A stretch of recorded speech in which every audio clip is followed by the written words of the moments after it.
ya mau seperti apa kondisinya di luar, ya kalau di diri kita memang kita berpikir kita yang terbaik, kita akan menjadi yang terbaik. Jadi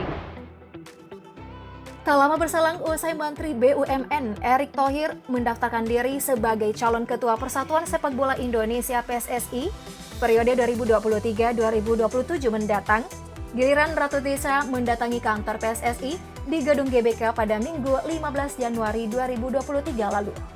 Bukan sebagai pesaing Menteri Erick, namun bakal jadi calon pendamping dengan membawa berkas pendaftaran sebagai calon wakil ketua umum.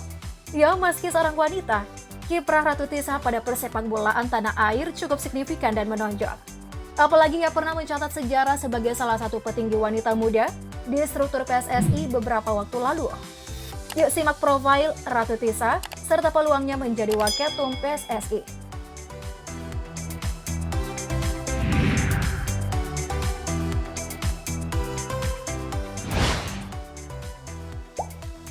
Ratu Tisa Destria atau yang biasa disapa Tisha mencatat sejarah sebagai wanita pertama yang menjadi Sekretaris Jenderal Sekjen PSSI. Wanita kelahiran Jakarta 30 Desember tahun 1985 ini adalah anak dari pasangan Tubagus Ade dan Venia Maharani. Masa kecilnya ia habiskan di Jakarta termasuk bersekolah dasar hingga SMA. Nah, sejak duduk di bangku sekolah, kecerdasan manajerialnya sudah terlihat.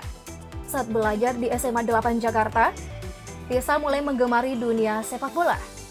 Bukan sebagai pemain, tapi sebagai manajer tim bola sekolah dengan merancang dan mengatur strategi tim. Berkat sentuhan strateginya, tim sekolahnya mengikuti beberapa turnamen dan berhasil juara. Setamat SMA, ia kuliah di jurusan Matematika Institut Teknologi Bandung ITB. Tisa yang tak bisa jauh-jauh dari sepak bola, lantas bergabung dengan Persatuan Sepak Bola ITB, PSITB. Saat itu ia menjadi bagian tim manajerial tim yang berada langsung di bawah Liga Mahasiswa Jawa Barat dan Persib. Pada tahun 2013, ia lulus beasiswa Viva bersama 27 peserta lainnya dari 6.400 pendaftar dari seluruh dunia. Tisa mengikuti program master di Viva selama 1,5 tahun. Di sini, ia mempelajari beberapa konsentrasi studi, diantaranya Spark Humanity, Manajemen Olahraga, dan Hukum Olahraga. Ia berhasil lulus peringkat 7 dari 28 orang.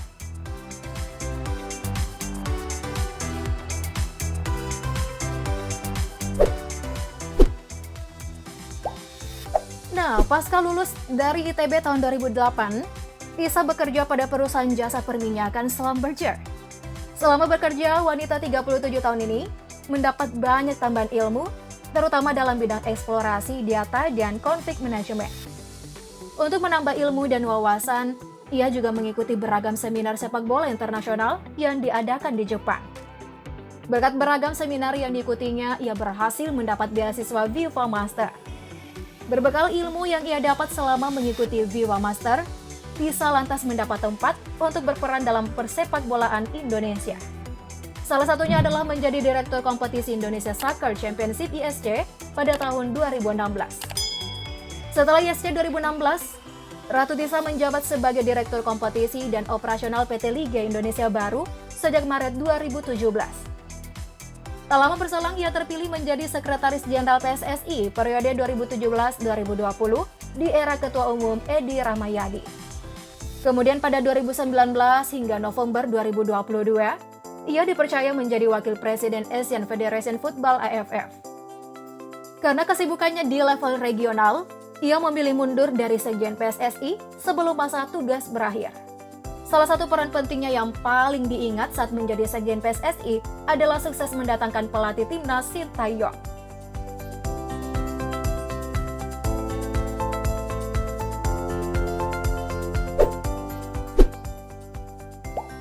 Dikenal cerdas dan mandiri, Ratu Tisa juga merealisasikan filosofi dan nilai sepak bola dalam kesehariannya.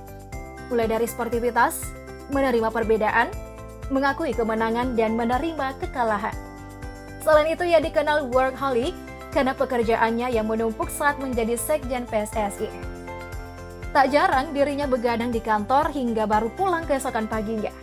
Rupanya sejak kuliah, ia terbiasa begadang. Bahkan suatu ketika saat mengerjakan tugas lab, ia terjaga tanpa tidur sepanjang 2,5 hari atau sekitar 58 jam. Nah, biasanya ia baru merasa butuh tidur saat merasa keliengan.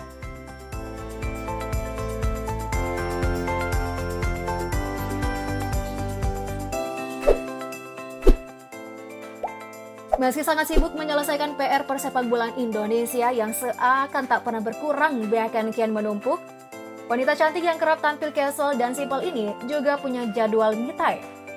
Mantan Wakil Presiden AFF itu juga menyempatkan untuk rehat sejenak dengan traveling ke sejumlah hotspot wisata. Hal itu bisa terlihat dari sejumlah unggahan di akun Instagramnya.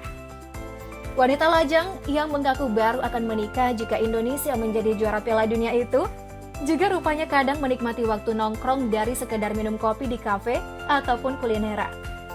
Tak sampai di situ, selain hobi baca buku, Ratu juga adalah seorang anime lovers dan memiliki koleksi komik One Piece di kediamannya.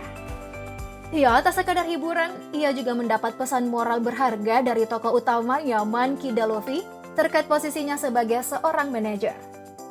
Ia terinspirasi cara Luffy menciptakan tim yang kuat dengan memilih seseorang berdasarkan pada kegigihannya, bukan semata karena keterampilannya. Selain itu, di luar kesibukannya sebagai pegiat sepak bola, Tisa juga menyempatkan membudidayakan usaha jamur tiram yang ia dedikasikan untuk mendiang ayahnya dan diberi nama Tubagus Farm alias TB Farm.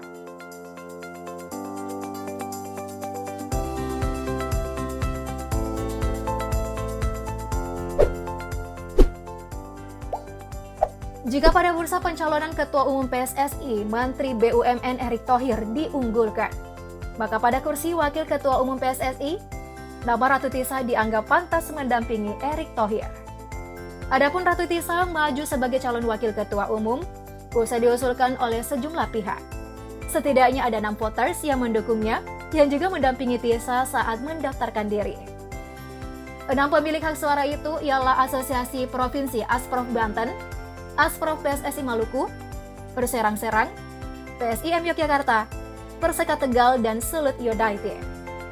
Nah, saat ditanyakan alasan mengapa tak langsung saja mencalonkan diri sebagai Ketua PSSI, selain karena banyak orang hebat dan berpengalaman yang menjadi calon Ketum PSSI, Ratu Tisa mengaku masih ingin belajar dan berproses dulu karena ia merasa masih banyak kekurangan.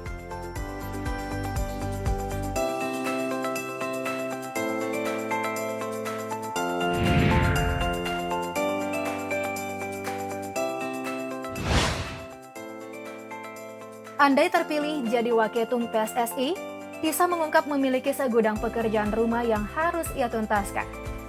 PR tersebut terutama fokus merumuskan dengan jelas ekosistem sepak bola putri di Indonesia yang hingga saat ini belum terorganisir, terutama kompetisi level tertinggi Liga 1 Putri yang belum juga bergulir.